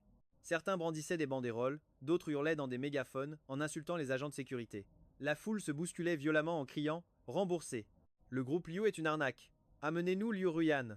Si vous ne payez pas aujourd'hui, on va foutre le feu à cette baraque. Un type au crâne rasé et couvert de tatouages était monté sur le comptoir en marbre de la réception. Brandissant une barre d'acier, il a fracassé le lustre en cristal hors de prix. Des éclats de verre ont volé partout, et la jeune réceptionniste, terrifiée, s'est recroquevillée sous le bureau en hurlant « Arrêtez !» J'ai poussé la portière de la voiture, je suis sorti, j'ai lâché mon parapluie noir et j'ai avancé sous la pluie. Ma voix n'était pas forte, mais elle était pleine d'autorité. Le chauve s'est figé, tournant sa grosse tête pleine de chair vers moi. T'es qui, toi? La famille Liu est crevée ou quoi, pour envoyer un gringalet comme toi se faire buter? Je suis He Qiang. J'ai replié mon parapluie, l'étendu à Lin Xiaoxiao, puis j'ai gravi les marches. L'actuel actionnaire majoritaire du groupe Liu, et aussi celui qui le dirige en ce moment. La foule s'est tue un instant, avant d'exploser dans un brouhaha encore plus fort. C'est lui, le gendre profiteur de la famille Liu. Il paraît que toutes les actions sont entre ses mains maintenant. C'est à lui qu'il faut réclamer le fric. Rembourse, sinon, on va te faire ta fête. La meute, les yeux injectés de sang, s'est ruée en avant. Le chef de la sécurité, en sueur, a tenté de les arrêter. J'ai levé la main pour lui faire signe de reculer, faisant face à des dizaines de regards qui voulaient me dévorer tout cru. Mon expression n'a pas changé. J'ai calmement ajusté les poignets de ma chemise. Vous voulez de l'argent, c'est ça? J'ai balayé la foule du regard, et mes yeux se sont posés sur le fameux chauve. Liu Ruyan a été placé en détention provisoire par la police pour détournement de fonds et abus de biens sociaux. Gu Yishen est aussi en prison pour fraude et blanchiment d'argent. Les comptes de l'entreprise ont été gelés, elle est en cessation de paiement et sur le point d'entrer en procédure de liquidation judiciaire. Le chauve a sauté du comptoir, pointant sa barre d'acier droit sur moi. Arrête de me sortir tes articles de loi à la con. Moi, tout ce que je connais, c'est le pognon. Puisque t'es le patron maintenant, c'est à toi d'assumer cette dette. Si tu ne craches pas les 50 millions aujourd'hui, t'espères même pas sortir d'ici en un seul morceau. 50 millions. J'ai souri. C'est un prêt usuraire contracté au nom de Gu Yishen à titre personnel, avec un fausceau. Chaque dette a son débiteur. Vous devriez aller le chercher en prison ou le poursuivre en justice. Ferme-la, a rugi le chauve. Cette somme a été garantie par Liu Ruyan. Maintenant que Liu Ruyan est en tôle, l'entreprise est à toi, donc la dette aussi. Les dettes de la femme sont payées par le mari. C'est la moindre des choses. Permettez-moi de rectifier une chose. D'un doigt, j'ai écarté la barre d'acier de devant mon nez. Primo, Liu Ruyan et moi sommes en procédure de divorce. Ces dettes personnelles ne me concernent pas. Secundo, une fois que le groupe Liu aura déposé le bilan, tous ses actifs seront mis aux enchères et liquidés par le tribunal. Vous êtes des créanciers. Vous pouvez vous présenter au tribunal pour déclarer vos créances. Selon la loi, votre type de prêt usuraire se situe tout en bas de l'ordre de priorité des remboursements, ce qui signifie que... Un sourire méprisant s'est dessiné sur mes lèvres. Une fois que les dettes bancaires, les salaires des employés et les impôts auront été payés, il est fort probable que vous ne touchiez pas un seul centime. Le grand hall est tombé dans un silence de mort. Le chauve était abasourdi, et les créanciers derrière lui étaient tout aussi stupéfaits. Ils avaient l'habitude d'utiliser la violence et les menaces, et n'avaient jamais vu quelqu'un leur faire face avec un tel calme pour leur expliquer la loi. Tu te fous de ma gueule ou quoi? Humilié, le chauve est entré dans une rage folle et a brandi sa barre d'acier. Je vais commencer par te régler ton compte. Un bruit assourdissant a retenti. Ce n'était pas le son de la barre frappant quelqu'un, mais celui de la porte en verre blindé qui volait en éclats. Une unité d'intervention lourdement armée a fait irruption, maîtrisant la scène en un instant. Tout le monde à terre, les mains sur la tête. Le capitaine Lee est apparu derrière l'unité d'intervention, un talkie-walkie à la main. Il a regardé le chauve, Haolong, avec un sourire en coin. Encore toi, en train de troubler l'ordre public et de tout saccager avec une arme. Cette fois, ça te vaudra quelques années au placard. La barre d'acier est tombée de sa main avec un bruit métallique. Son arrogance s'est évaporée, et il s'est accroupi docilement, les mains sur la tête. C'est un malentendu, capitaine Lee, un simple malentendu. On venait juste réclamer une dette. Tu expliqueras ça au poste. Le capitaine Lee a fait un signe de la main, et l'unité d'intervention a rapidement embarqué les fauteurs de troubles dans les voitures de police. Le grand hall était enfin silencieux. Les employés, encore sous le choc, sortaient la tête de leur cachette. Lin Xiaoxiao s'est approché, le visage blême.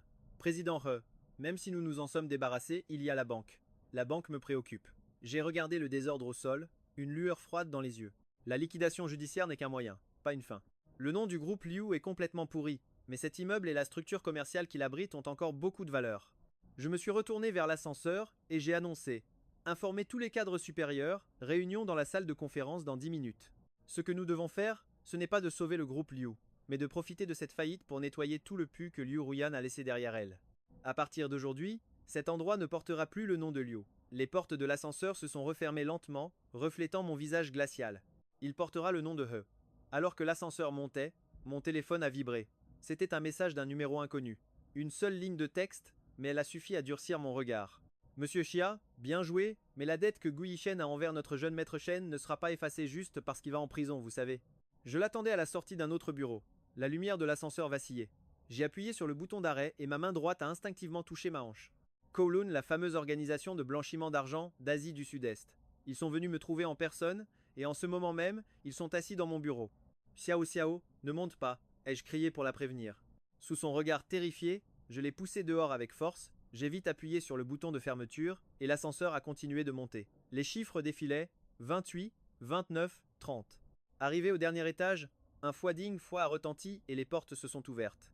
Le bureau du président, qui aurait dû être vide, était maintenant envahi par une étrange odeur de cigare. Une silhouette, le dos tourné, était assise sur le fauteuil présidentiel, à peine visible à travers un épais nuage de fumée. Président Xia, c'est notre première rencontre. Le type a fait pivoter son fauteuil, révélant un visage hideux tatoué d'une moitié de crâne.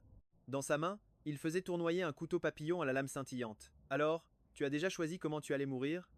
La lame du couteau papillon tournoyait entre ses doigts, à moins de 10 centimètres de ma carotide.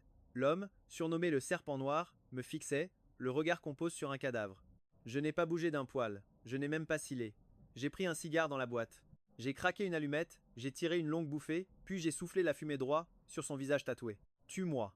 Les 50 millions de yuans que ce déchet de Gu Yichen vous doit, n'espérez même pas les récupérer. Le geste du serpent noir s'est figé. La lame s'est pressée contre ma peau, un froid glacial me transperçant jusqu'aux os. Ce ne sont pas des menaces, c'est une transaction. J'ai pointé du doigt la lumière rouge qui clignotait au-dessus de nous. Il y a un instant, j'ai activé l'alarme silencieuse. Les hommes du capitaine Lee ont sûrement déjà bouclé toutes les issues et les ascenseurs. Tu as deux options. La première, tu me tues, et ensuite les forces spéciales te transforment en passoire. La deuxième, tu te casses par le tunnel de service là-bas, et tu vas trouver la personne qui te doit vraiment de l'argent. Dehors, on entendit effectivement le bruit de pas précipités et le grésillement des talkie-walkie. Le serpent noir a plissé les yeux et m'a dévisagé, cherchant la moindre faille, mais il a échoué. T'es doué. Il a rengainé son couteau et a reculé vers la fenêtre, affichant un sourire qui dévoilait ses dents d'une blancheur éclatante. Président Xia, cette dette n'est pas réglée. Gu Yishen est peu, être sous les verrous, mais il y a toujours cette salope qui s'est portée garante pour lui. Le fils paye les dettes du père, et la femme paye celles du mari. C'est une loi universelle, n'est-ce pas? La fenêtre s'est ouverte brusquement, un vent glacial s'est engouffré, et sa silhouette a disparu dans la nuit. La seconde d'après, la porte du bureau a été défoncée. Le capitaine Lee a fait irruption, arme au poing. Il est où? Il s'est enfui. J'ai écrasé ma cigarette et montré la fenêtre du doigt. Il est plutôt agile. Capitaine Lee, on dirait que vous allez avoir du pain sur la planche cette fois. Le capitaine Lee s'est précipité vers la fenêtre pour regarder en bas, a lâché un juron, puis a rengainé son arme en se tournant vers moi. Toi alors, gamin, t'as la vie dure, hein? J'ai fait pivoter le fauteuil présidentiel pour faire face à la ville qui scintillait de mille feux. Si j'ai la vie dure, ce n'est pas par chance. C'est parce que je détiens le capital, l'argent et le pouvoir. Une semaine plus tard, le groupe Liu a officiellement déposé le bilan. Cet effondrement commercial, orchestré de mes propres mains, est devenu une purge unilatérale. Lors de la vente aux enchères, le lot principal des actifs du groupe Liu comprenait l'intégralité des droits de propriété intellectuelle du projet Lanshan, le système logistique et 3 chaînes de production de haute technologie. Le prix de départ était de 80 millions de yuan. À peine la mise à prix annoncée, j'ai levé ma pancarte. Un silence de mort s'est abattu sur la salle. Ces actifs, d'une valeur d'au moins 500 millions de yuan, étaient tellement embourbés dans les dettes que personne n'osait s'en approcher. Personne sauf moi. J'ai utilisé ma nouvelle société, Qiangshang Kayer, pour tout racheter. Au prix de départ, finalisant ainsi l'acquisition des actifs les plus juteux de la famille Liu. Le marteau du commissaire-priseur a retenti. La famille Liu était complètement anéantie. Mon empire commercial était en train de s'étendre sur leur ruine. Devant le tribunal, c'était le chaos le plus total. La meute de parents qui, autrefois, léchaient les bottes de la famille Liu, encerclait maintenant Liu Ruyan qui venait à peine de sortir. Liu Ruyan, rends-moi ma maison, rends-moi l'argent de ma retraite. La deuxième tante, les cheveux en bataille, tirait les cheveux de Liu Ruyan sans la lâcher. C'est à cause de ta foutue garantie que ma villa a été saisie. Ma voiture aussi a été remorquée. Tu veux que toute ma famille, des vieux aux enfants, dorme à la rue, c'est ça? Tuez-moi cette porte-malheur. Les cousins se sont jetés sur elle, la rouant de coups de poing et de pied. La grande héritière de la famille Liu d'autrefois était maintenant recroquevillée sur les marches. Son manteau de luxe était en lambeaux, son visage couvert d'égratignures et de crachats. Elle ne pouvait que se protéger la tête, sans oser dire un mot. Non loin de là, à l'intérieur d'une voiture garée sur le bord de la route, j'observais froidement la scène à travers la vitre teintée. Président Xia, ne devrait-on pas demanda Lin Xiao depuis le siège passager, visiblement mal à l'aise. Démarrer. J'ai relevé la vitre de la voiture, m'isolant complètement des cris. Chacun doit payer pour ses propres choix. C'est tout ce qu'elle mérite. Un demi-mois plus tard, le marteau du tribunal populaire du district de Jiangsheng a retenti, solennel. L'accusé Gui Yishen, reconnu coupable de fraude, de détournement de fonds et de blanchiment d'argent, est condamné à une peine cumulée de 15 ans de prison, à une privation de ses droits civiques pour une durée de 3 ans et à une amende de 5 millions de yuan. Gui Yishen s'est effondré sur la barre des accusés, les yeux exorbités de terreur. Il s'est débattu en hurlant « Je n'accepte pas, j'ai été piégé. C'est Liu Niyen qui m'a ordonné de le faire. Je veux faire appel, je veux voir l'ambassadeur américain. » Les gardes l'ont maîtrisé et l'ont traîné sans la moindre émotion. En passant devant moi, il m'a fusillé du regard et m'a craché ses malédictions. « Hakuang, tu vas mal finir. Je t'attendrai en prison, je ne te lâcherai jamais. » J'ai rajusté ma cravate sans même lui jeter un regard. C'était maintenant au tour de Liu Niyen. Elle se tenait à la barre des accusés, l'air hagard et épuisé. L'accusé Liu Niyen est reconnu coupable de détournement de fonds. Considérant que l'accusé a avoué et a coopéré activement à l'enquête après les faits, bien qu'elle soit incapable de rembourser la totalité de la somme, son attitude de repentance est jugée satisfaisante. Elle est condamnée à 3 ans de prison avec un sursis de 4 ans. En entendant le mot sursis, une lueur d'espoir a brillé dans les yeux de Liu Niyen, mais les mots qui ont suivi l'ont ramené à sa réalité infernale.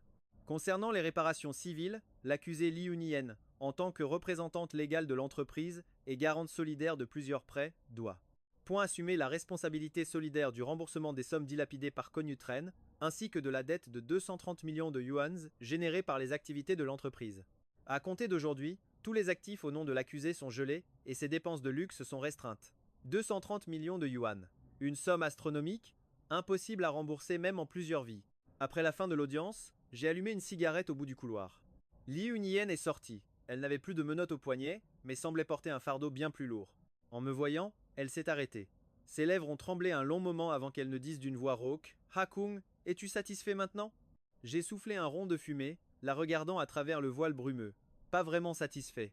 J'ai fait tomber la cendre de ma cigarette. Je trouve juste que le monde est assez équitable, voilà tout. Équitable ? Liu Niyen a eu un rire tragique, les larmes coulant à flots. Ma famille est ruinée. Je croule sous une dette colossale. Et tous mes proches m'insultent et me méprisent. C'est ça, l'équité que tu voulais ? Quand tu prenais mon argent pour entretenir ton gigolo, quand tu voulais me jeter à la rue pour ce bon à rien, as-tu pensé à l'équité, toi ? Je me suis approché d'un pas, la toisant de haut. Liu Niyen, arrête de jouer les victimes. Le fait que je n'ai pas retiré ma plainte pour t'envoyer en prison ferme est déjà une grande faveur que je fais à ton grand-père. Quant à ses dettes, j'ai pointé le portail du tribunal. C'est le prix que tu dois payer pour ton grand amour. Alors commence à rembourser, tu as toute la vie devant toi. Sur ces mots, j'ai tourné les talons et je suis parti. Derrière moi, j'ai entendu le bruit de quelqu'un qui s'effondre, mais je ne me suis pas retourné. 2 mois plus tard, dans le quartier chaud de la ville, les néons brillaient de 1000 feux. Dans un salon de massage pour pieds, l'air était saturé d'un mélange de parfums bon marché et d'odeurs de pieds transpirants. Au sous-sol, dans le vestiaire, Liu Niyen, vêtu d'un uniforme court et mal ajusté, portait une bassine d'eau chaude fumante. Numéro 99. T'es planqué où, bordel ? Le client de la chambre 302 attend depuis une plombe. Le manager a défoncé la porte en la pointant du doigt. Si t'es trop lente, dégage. Il y en a plein d'autres qui font la queue pour ta place. Pardon, j'arrive tout de suite. Liu Niyen a baissé la tête et s'est précipité dans les escaliers, chancelant sous le poids de la bassine. Ses mains, autrefois habituées à jouer du piano, étaient maintenant couvertes de gerçures et d'engelures. Ses ongles étaient sales, d'une crasse impossible à nettoyer. La chambre 302 empestait l'alcool et les herbes médicinales. Plusieurs hommes tatoués, torse nu, jouaient à pierre-feuille-ciseaux en buvant. C'est la nouvelle, la numéro 99 ? Un homme au visage bouffi l'a dévisagé, son regard balayant sa poitrine et ses cuisses. J'ai entendu dire que c'était une grande demoiselle de la haute société avant. Comment t'as pu tomber si bas au point de nous laver les pieds? Liu Niyen s'est mordu la lèvre, s'est agenouillé et a plongé les pieds de l'homme dans la bassine. Monsieur, veuillez vous servir. Putain, l'eau est brûlante. L'homme lui a soudainement donné un violent coup de pied dans l'épaule. La bassine s'est renversée, et l'eau bouillante s'est déversée sur Liu Niyen, sa cuisse devenant immédiatement rouge et enflée. Pardon, pardon. Liu Niyen s'est mise à ramper, paniqué, pour nettoyer. Espèce de maladroite. Tu sais pas servir les gens ou quoi? L'homme lui a attrapé les cheveux, la forçant à relever la tête. Lèche-moi ça jusqu'à la dernière goutte, sinon, aujourd'hui tu ne sortiras pas d'ici. Oh, mais ce ne serait pas la présidente Liu? Un autre homme à côté l'a reconnu. Des rires moqueurs ont éclaté. Tsess, tsess, tsess, tsess. Avant, elle jouait les saintes nitouches. Je n'aurais jamais cru qu'elle serait aussi misérable en lavant des pieds. Ah, ah. Viens par ici, viens. Présidente Liu, masse un peu les cuisses des frangins. Si tu nous fais plaisir, tu ne manqueras pas de pourboire. Liu Niyen tremblait de tout son corps, les larmes au bord des yeux. Écrasée par une énorme dette de prêt usuraire, sa porte aspergée de peinture, elle n'avait pas d'autre choix que d'endurer. Ça te plaît pas, Hein? L'homme lui a donné une gifle retentissante. Tu joues à quoi, la fille prude? Maintenant, tu n'es qu'une sale bonne à laver des pieds puants. Tu crois que je peux pas porter plainte et te faire virer? Pardon, je vais masser. Je masse tout de suite. Liu Niyen a ravalé le goût de sang dans sa bouche. Ses mains tremblantes se sont posées sur le pied de l'homme. La musique entraînante a été soudainement interrompue par un flash info, dont la mélodie héroïque a couvert le brouhaha de la pièce. Ce matin, le groupe Kuangtin a été officiellement coté. À la bourse de Hong Kong. Dès l'ouverture, l'action a bondi de 40%, portant la capitalisation boursière à plus de 50 milliards de yuan. Tous les regards étaient rivés sur l'écran, où des rubans dorés volaient autour de moi. Vêtu d'un costume noir, je me tenais devant un immense gong en bronze. Le marteau à la main, à mes côtés, Lin Xiao Xiao, dans un tailleur blanc immaculé, me sourit. Ses yeux débordent d'admiration. Cette place, autrefois, appartenait à Liu Ruyan. La journaliste Tang Mi est sur place, PDG SIA, le groupe Kuangtin. En à peine 2 mois, vous avez achevé la restructuration et réussi son introduction en bourse. C'est un véritable miracle dans le monde des affaires de Jiangcheng. Avez-vous un message à faire passer à tout le monde? Je fais face à la caméra, parfaitement calme. Je remercie ceux qui m'ont méprisé, ainsi que ceux qui m'ont trahi. C'est grâce à eux que j'ai compris une chose. Le seul véritable empire est celui que l'on bâtit de ses propres mains. Clac. Le foulard que tenait Liu Ruyan tombe par terre. Elle regarde, abasourdie, l'homme qui brille de 1000 feux à l'écran. Celui qui, autrefois, lui préparait du porridge et la protégeait de la pluie. Son ex-mari, un fossé si immense qui lui broie le cœur. Qu'est-ce que tu regardes? C'est quelqu'un que tu peux espérer atteindre, espèce de traînée. Le client lui envoie un coup de pied en plein visage, la forçant à baisser les yeux vers la fange. Masse-moi les pieds, et vite. Si tu fais mal ton boulot, je te règle ton compte. Liu Ruyan presse son visage contre le carrelage froid, ses larmes coulant à flots. Les acclamations de la télévision et les injures dans la pièce se mêlent. Douche de la prison de la banlieue nord de Jiangcheng. Des bruits de coups sourds et des cris de douleur étouffés résonnent.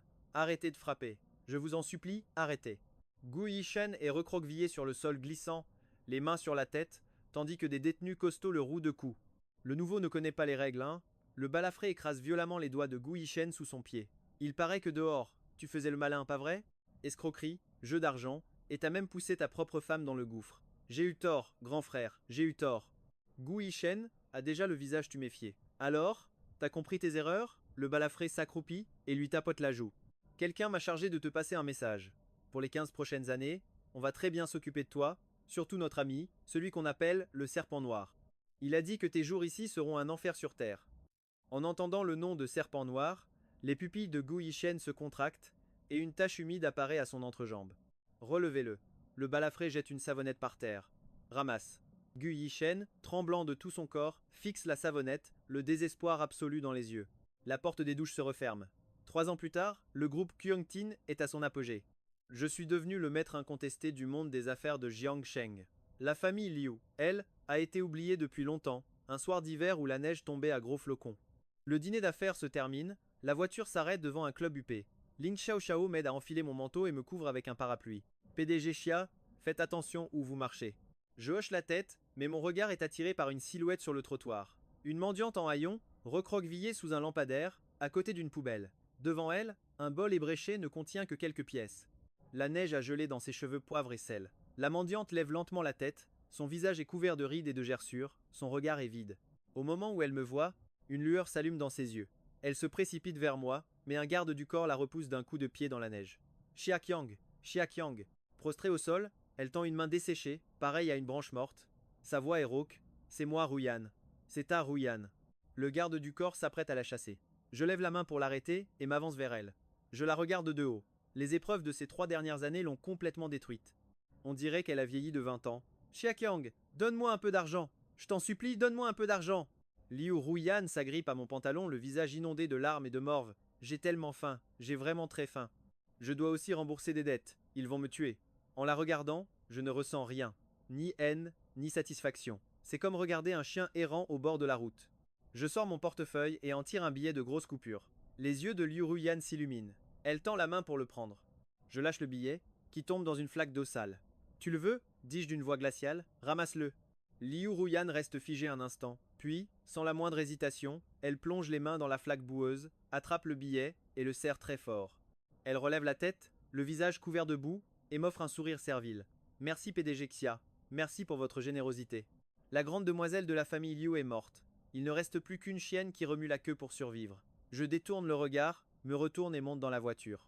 On y va. Le moteur de la voiture de luxe vrombit, laissant derrière nous la femme qui se prosterne encore et encore sur le sol. L'intérieur de la voiture est chaud. Lin Xiao demande doucement. PDG Xia, vous allez vraiment la laisser comme ça? Je regarde la neige tomber par la fenêtre. Il y a des chemins qui, une fois que tu as pris la mauvaise direction, ne permettent plus de retour. Mon téléphone vibre. Un message crypté. Monsieur Xia, la dette d'il y a 3 ans a-t-elle accumulé assez d'intérêt? Je suis à Jiangsheng. Signé, Serpent Noir. En regardant l'écran, un sourire se dessine sur mes lèvres. Il y a 3 ans, je t'ai laissé t'échapper. Cette fois, n'espère même pas partir. Xiao Xiao. Préviens le service de sécurité. Activez l'alerte de niveau 1. J'éteins l'écran. Dehors, la neige continue de tomber, recouvrant tout de blanc. Le chasseur est en position. Il est temps pour la proie d'entrer dans la cage. Un entrepôt abandonné sur les quais de Jiangcheng. La tempête s'abat sur le toit en tôle, le vacarme couvrant tous les autres bruits. C'est un angle mort de la ville, un coin si sombre que même la lumière des réverbères ne l'atteint pas. Je suis assis sur l'unique canapé, un demi-cigare entre les doigts.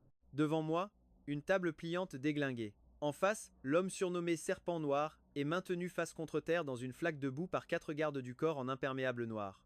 Le tatouage de crâne sur le visage du type s'est complètement déformé, la femme a craché une gerbe de sang, et le couteau papillon qu'il avait pointé sur ma gorge s'est brisé en deux, avant de se planter net dans le lavabo juste à côté.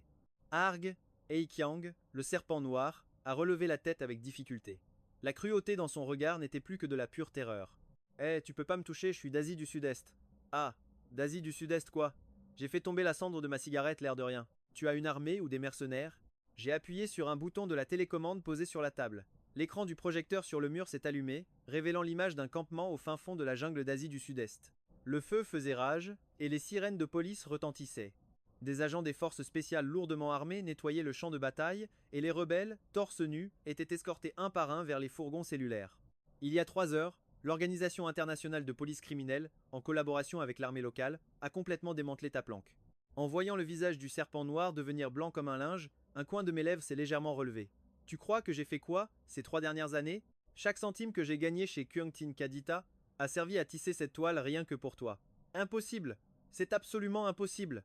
Le serpent noir se débattait comme un fou, en hurlant. C'est un réseau de protection qui vaut des centaines de millions de dollars. Comment as-tu pu faire ça?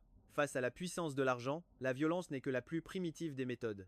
Je me suis levé, j'ai marché jusqu'à lui et j'ai regardé ce cafard venimeux à qui on venait de briser la colonne vertébrale. Ce soi-disant pouvoir de la pègre dont tu étais si fier, à mes yeux, ce n'est rien de plus qu'une marchandise cotée en bourse. Si le prix est assez alléchant, tes sbires, tes protecteurs et même tes plus proches alliés se transformeront en la lame qui te poignarde en plein cœur. Un chèque a glissé de ma main pour atterrir sur son visage. C'est l'argent pour acheter ta misérable vie. Mais il n'est pas pour moi. Il est pour le fonds d'aide aux familles des victimes. Ceux dont tu as détruit la vie et brisé la famille. L'organisation a créé ce fonds. Soudain, la grande porte s'est ouverte en grand. Le capitaine Lee est entré, suivi par ses agents des forces spéciales. Monsieur Xia, vous avez fait du bon travail. Laissez-nous nous occuper du reste. Le capitaine Li a rengainé son arme et m'a fait un signe de tête. Je vous laisse faire, capitaine Li. J'ai rajusté mon col, puis je me suis retourné pour sortir. Toutes les preuves sur cette clé USB suffiront à le faire moisir en prison. Hey Qiang, tu vas le payer? Espèce de démon. Derrière moi, les malédictions désespérées du serpent noir fusaient. Je n'ai pas ralenti le pas. Un démon, hein? Probablement. Quand on revient en rampant de l'enfer, si on ne devient pas soi-même un démon, comment pourrait-on soumettre tous les autres? En sortant de l'entrepôt, la pluie avait cessé. L'air sentait un mélange de sel marin et de terre humide. Une luxueuse voiture noire était garée tranquillement sur le bord de la route, sa carrosserie dégageant un éclat métallique et froid. Lin Xiao Xiao se tenait près de la portière, me tendant un manteau sec. Monsieur Xia, c'est terminé. Elle a posé le manteau sur mes épaules. Son geste était d'une fluidité parfaite. En 3 ans, cette assistante novice était devenue la deuxième personne la plus puissante de Kurungtin Kadita, ainsi que la lame la plus acérée entre mes mains. C'est fini. Je me suis assis sur la banquette arrière et j'ai fermé les yeux, épuisé. On rentre à l'ancienne demeure d'Aigu. Bien. Et aussi, pour votre programme de demain. Je l'ai coupé. Annulé tout. Demain, je prends un jour de repos. Lin Xiao Xiao a marqué une pause d'1 seconde, puis m'a adressé un sourire compréhensif dans le rétroviseur. Compris. Vous devriez vraiment bien dormir. La voiture a démarré, glissant en silence dans la nuit. La température dans la voiture était stable, à 24 degrés, nous isolant complètement du froid extérieur. Les sièges en cuir haut de gamme offraient une sensation de douceur. Un léger parfum de bois de cèdre apaisait mes nerfs tendus. Je me suis adossé au siège, regardant le paysage urbain défiler par la fenêtre. 3 ans. Je suis passé du gendre mis à la porte au monsieur Xia qui détient le droit de vie ou de mort sur la ville de Jiangsheng. Gu Yishen s'est fait briser les jambes en prison. Liu Ruyan, écrasé par des dettes colossales, se débat dans les bas-fonds de la société. Et le serpent noir, après cette nuit, ne sera plus qu'un lointain souvenir. Tous mes ennemis ont payé le prix qu'ils méritaient, mais mon cœur ne ressent aucune euphorie, juste un calme étrange. Monsieur Xia, le feu est rouge devant, il va falloir attendre un peu. La voix du chauffeur a retenti alors que la voiture s'arrêtait lentement à une intersection animée. Le feu rouge indiquait un compte à rebours de 99 secondes. Dehors, la neige avait commencé à tomber sans que je m'en rende compte. L'hiver à Jiangsheng vous glace jusqu'à la moelle. Le vent glacial projetait des flocons de neige contre la vitre de la voiture, qui fondait en laissant des traînées d'eau sinueuses. J'ai tourné la tête pour regarder par la fenêtre. Sur le terre-plein central, j'ai aperçu quelques silhouettes. C'étaient des gens qui distribuaient des prospectus pour gagner leur vie. Ils portaient de minces costumes de mascotte ou des vestes publicitaires et tremblaient de tout leur corps dans le vent glacial. Chaque fois qu'une voiture de luxe s'arrêtait, ils se précipitaient dessus comme sur une proie. Ignorant les insultes et les gestes pour les chasser, ils glissaient effrontément leurs papiers dans l'interstice des vitres. Un bruit de cognement sec a retenti. Une main couverte de gerçures causées par le froid s'est appuyée contre ma vitre. C'était la main d'une femme. Ses ongles étaient rêches et secs, le dessous noirci par la crasse. Le dos de sa main portait aussi quelques blessures mal cicatrisées qui suintaient encore. J'ai légèrement froncé les sourcils. Le chauffeur, le vieux Chen, a parlé dans l'interphone. Patron, je la fais partir? Non, c'est bon. En voyant cette main, moi, le sorcier démoniaque, j'appuie sur le bouton pour baisser la vitre. C'est peu, être parce que j'ai réglé tous mes comptes ce soir que mon cœur de pierre a soudainement ressenti un soupçon de pitié. La vitre de la voiture s'abaisse lentement, laissant s'engouffrer un vent glacial chargé de neige. Un froid glacial s'est engouffré, dissipant la chaleur à l'intérieur de la voiture. Monsieur, par pitié, jetez un œil à mon projet immobilier, s'il vous plaît. Appartement avec une vue magnifique sur la rivière, premier versement seulement. La voix de la femme était rauque et rêche. Elle gardait la tête baissée, tendant machinalement un prospectus tout froissé, n'osant même pas lever les yeux pour me regarder. Elle portait une veste bleue avec l'inscription Thin Zaodin, qui ne lui allait pas du tout. En dessous, un vieux pull délavé. Ses cheveux poivre et sel étaient en désordre, des mèches hirsutes comme de l'herbe sèche cachaient la moitié de son visage émacié et déformé. Ses pommettes étaient saillantes, ses yeux enfoncés dans leurs orbites, sa peau jaunâtre et cyanosée était couverte de crevasses. Mais je l'ai reconnue immédiatement. Même si elle s'était changée en cendres, je l'aurais reconnue. C'était la présidente autrefois si haute et puissante du groupe Lieuti, la grande demoiselle de la famille Lieu qui m'avait humilié devant tout le monde. Mon ex-femme, celle qui m'avait jeté les papiers du divorce au visage, Lieu Nuyen. L'air sembla se figer. Lieu Nuyen, sentant probablement ce silence de mort, leva instinctivement la tête. Nos regards se croisèrent. Dans ses yeux troubles, il y eut d'abord de la confusion, puis un choc, et enfin, une vague d'humiliation et de peur extrême la submergea. Le prospectus tomba sur la neige blanche. Liu Nuyen était complètement raidi, sa gorge émettait des sons rauques, mais pas un mot ne sortait. Elle voulait désespérément s'enfuir, mais ses jambes, comme lestées de plomb, refusaient de bouger. Ce contraste terrible avait anéanti le peu de fierté qui lui restait. À l'intérieur de la voiture, j'étais une légende du monde des affaires, avec une fortune de plusieurs milliers de milliards. À l'extérieur, elle n'était qu'une colporteuse misérable et démunie. un monde nous séparait. Cette fois, qui était dans les nuages et qui était dans la boue? Les lèvres de Liu Nuyen tremblaient, des larmes coulaient sur son visage craquelé, y laissant de longs sillons. Elle s'agrippa au rebord de la fenêtre de la voiture, ses ongles crissant sur la vitre dans un son strident. Son regard était si complexe, haine, douleur, honte, et même une lueur d'espoir fragile dans le désespoir, comme un noyé qui s'accroche à une dernière brindille. Mon mari. Elle utilisa toutes ses forces pour prononcer ces deux mots. Sa voix était un murmure, aussitôt emporté par le vent, mais dans l'habitacle silencieux, ce fut comme un coup de tonnerre. L'âme Tieu se retourna brusquement, prête à la réprimander, je levai la main pour l'arrêter. Je regardai Liu Nuyen, son visage tordu et cette fragile lueur d'espoir qui était sur le point de s'éteindre dans ses yeux. Qu'est-ce qu'elle espérait? Que je lui donne ma veste? Que je la ramène à la maison? Ou qu'au moins je l'insulte un peu? Malheureusement pour elle, mon cœur était d'un calme effrayant, aucune douceur, aucune pitié, pas même la moindre ondulation. C'était comme regarder une pierre inconnue sur le bord de la route. Je ne répondis pas, je la fixai juste en silence, mon regard aussi indifférent que l'eau qui coule. À cet instant, la dernière lueur d'espoir dans ses yeux fut complètement anéantie par mon silence. C'était encore plus cruel que la haine. L'indifférence totale alors qu'elle était aussi pitoyable qu'un chien, et que je n'avais même plus l'envie de lui marcher dessus. J'appuyai sur le bouton, la vitre teintée commença à remonter lentement, bloquant peu à peu son regard, et avec lui, son monde tout entier. Non, ne fais pas ça. Liu Nuyen, paniqué, se mit à frapper frénétiquement la vitre qui montait, ses cris étaient déchirants.